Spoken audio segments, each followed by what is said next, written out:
वृंदावन में मिलेंगे ओ मोहना, वृंदावन में मिलेंगे ओ मोहना।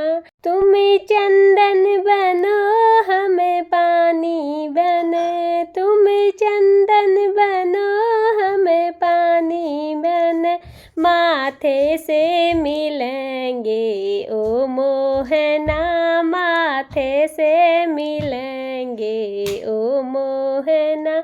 हरे कृष्णा, राधे राधे। कैसे हैं आप सब लोग? आप सभी का स्वागत है आपका अपने चैनल कृष्णा प्यारी सखा में। आज की इस वीडियो में आप लोग के साथ बैसाख के पावन पवित्र महीने में लड्डू गोपाल जी की सेवा हमें कैसे करनी चाहिए, साथ ही बैसाख महीना कब से शुरू हो रहा है, इस पवित्र महीने में क्या महत्वपूर्ण कार्य हैं जो हमें रोज करने चाहिए। भगवान विष्णु का पवित्र पावन माह वैशाख महीना शुरू होने वाला है, तो चलिए इस महीने में हमें लड्डू गोपाल जी की सेवा, जो उन्हीं के स्वरूप में हमारे घर पे विराजमान है, उनकी सेवा हमें किस प्रकार से करनी चाहिए। साथ ही अब गर्मियां शुरू हो गई हैं, गर्मियों में भी हम लड्डू गोपाल जी की सेवा का हमारा यही रूटीन रहेगा।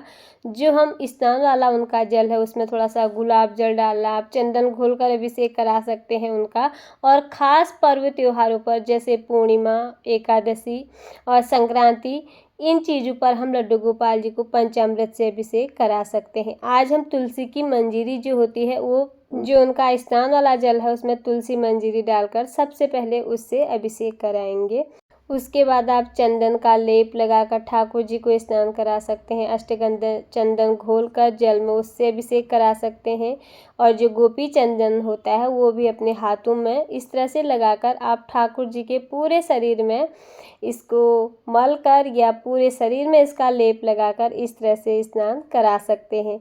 चंदन हमेशा ठंडक प्रदान करता है और शीतलता प्रदान करता है, तो गर्मियों में हमें चंदन युक्त जल से ही ज़्यादा ठाकुर जी को स्नान कराना चाहिए। जो अभिषेक वाला जल है उसमें थोड़े से अब गुलाब की पंखुड़ियाँ भी डाल सकते हैं, गुलाब जल डालकर भी करा सकते हैं स्नान। और आप चाहें तो इसमें अच्छी सी सुगंधित के लिए इसमें थोड़ा सा इत्र डालकर भी इस तरह से ठाकुर जी का अभिषेक कर सकते हैं। जो अभिषेक वाला जल है इसको आप चाहे तो अपने ऊपर भी छिड़क लें, पूरे घर पर छिड़क कर बचा हुआ जल किसी क्यारी में डाल दें। स्नान के बाद ठाकुर जी का हम अच्छे से अंग पोषण करेंगे शुद्ध साफ कपड़े से। स्नान का पवित्र जल आप इस तरह से अपने ऊपर पहले छिड़क कर पूरे घर में छिड़क सकते हैं। अब हम लड्डू गोपाल जी के लिए आसन लगाएंगे। और आजकल गर्मियों का मौसम है तो फूलों का प्रयोग हमें ज़्यादा से ज़्यादा करें। फूल हमें अगर आपके पास उपलब्ध हो तो फूल आप पूजा में ज़रूर प्रयोग करें, फूल भगवान जी को ज़रूर से चढ़ाएं। तो यहाँ पर मैंने उनका सिंहासन लगा लिया है और उसके ऊपर से फूलों का आसन देंगे। और ठाकुर जी को पतले कॉटन के वस्त्र अब हमने पहनाने शुरू कर दिए हैं। गर्मी अब बढ़ेगी धीरे धीरे और ठाकुर जी को उसी सिंहासन पर विराजमान करेंगे। बहुत हैवी पोशाक अब हमें ठाकुर जी को नहीं पहनानी है। जो हैवी पोशाक होती है उनसे उनको गर्मी लगेगी। और जो उनका हमारा श्रृंगार है वो बहुत ही कम करना है। एक हल्की सी माला आपको पहनानी है, हल्के हल्के कंगन उनको पहना दें। और जो श्रृंगार है उनका बहुत हमें कम कर देना है, क्योंकि कोई भी चीज़ है गर्मी में वो ज़्यादा चुभती है, तो इस बात का हमें ध्यान रखना है। अब उनके मस्तक पर हमें इन गर्मी के मौसम में हमेशा चंदन लगा के रखना है, जो चंदन हमेशा ठंडक देता है। तो इस तरह से ठाकुर जी को तुलसी की मंजीरी आप ज़रूर से समर्पित करें। बैसाख का महीना बहुत ही पावन महीना माना जाता है। भगवान श्री हरि विष्णु की इस महीने में विशेष रूप से पूजा की जाती है। साथ ही माता तुलसी की भी सुबह शाम पूजा होती है।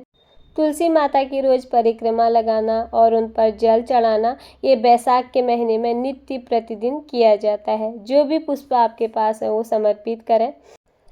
पुष्पों से पूजा की शोभा तो बढ़ती है, साथ ही ये ठाकुर जी के लिए एक ठंडक भी प्रदान करते हैं। तो यहाँ पर हम इत्र सेवा देंगे जो उन्हें बहुत अधिक प्रिय है।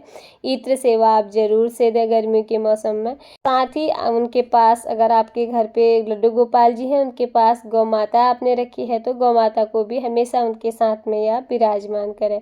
नीचे से चावलों का आसन देकर एक घी का दीपक हमेशा ठाकुर जी के सामने आप प्रज्वलित करें पूरे बैसाख के महीने में। इससे भगवान श्री हरि विष्णु प्रसन्न तो होते ही हैं, साथ ही माता लक्ष्मी की भी विशेष कृपा होती है। खास तौर पर जिनके घर पर हमेशा धन की कमी रहती है। तो माता लक्ष्मी को प्रसन्न करने के लिए घी का दीपक जरूर से प्रज्वलित करें ठाकुर जी के सामने। अगर आपके घर पे भगवान लक्ष्मी नारायण की मूर्ति विग्रह है तो उनकी भी पूजा आप इसी विधि से कर सकते हैं। अगर आपके घर पे तुलसी का पौधा सूख गया है, तुलसी पत्र नहीं है, तो एक छोटी सी माला तुलसी की मिलती है, वो ठाकुर जी के पास में रखकर इस तरह से भी उनकी पूजा की जाती है। दूध का भोग, चाहे सर्दी हो गर्मी हो, दूध का भोग तो हमें सुबह शाम ठाकुर जी को लगाना ही लगाना है खास तौर पर। और इसके अलावा इस गर्मियों में हमें दही, लस्सी, छाछ, माखन मिश्री जो भी हमें लगता है कि ठाकुर जी के लिए ये सब चीज़ें ठंडक प्रदान करेंगी और ये अच्छी रहेंगी, वो हमें ठाकुर जी को भोग भी लगानी है और उनकी विशेष सेवा इन गर्मियों में करनी है। हमेशा ठाकुर जी को जो भी भोग लगाएं उसमें तुलसी पत्र आपको ज़रूर से रखनी है। इसके अलावा आप मैंगो शेक बनाकर ठाकुर जी को भोग लगा सकते हैं, बनाना शेक बनाकर भोग लगा सकते हैं। जो भी फ्रूट ठंडक प्रदान करते हैं जैसे केला, अंगूर, ये सब आप ठाकुर जी को भोग में लगा सकते हैं। गर्मियों का मौसम है, ठाकुर जी के सामने हमेशा एक बर्तन में हमें जल भरकर रखना है और उस जल में हमेशा तुलसी पत्र डालकर उनके सामने रखना है। जो भी भोग लगाएं उसमें भी तुलसी पत्र आप ज़रूर से डालें। इस तरह से ये गर्मियों की विशेष सेवा ठाकुर जी की जाती है। खास तौर पर भगवान श्री हरि विष्णु को वैशाख का पवित्र पावन माह बहुत अधिक प्रिय है।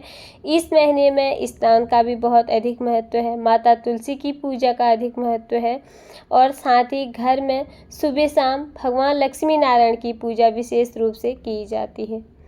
भोग लगाने के बाद उनकी प्रेम पूर्वक उतार लेनी है हमें आरती। और हाँ, वैशाख का ये पवित्र पावन माह 13 अप्रैल दिन रविवार से शुरू हो रहा है। जिस दिन बैसाखी का पर्व मनाया जाता है उसी दिन संक्रांति होती है, उसी दिन से बैसाख का महीना शुरू हो जाता है।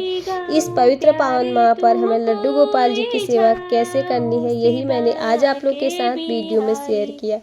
प्लीज़ अगर आपको वीडियो पसंद आया हो, आज की वीडियो आपको अच्छी लगी हो तो वीडियो को लाइक, चैनल को सब्सक्राइब आप लोग ज़रूर से कर दीजिएगा और साथ ही कमेंट बॉक्स में लड्डू गोपाल जी की सरल सेवा विधि आपको कैसी लगी ज़रूर से बताइए।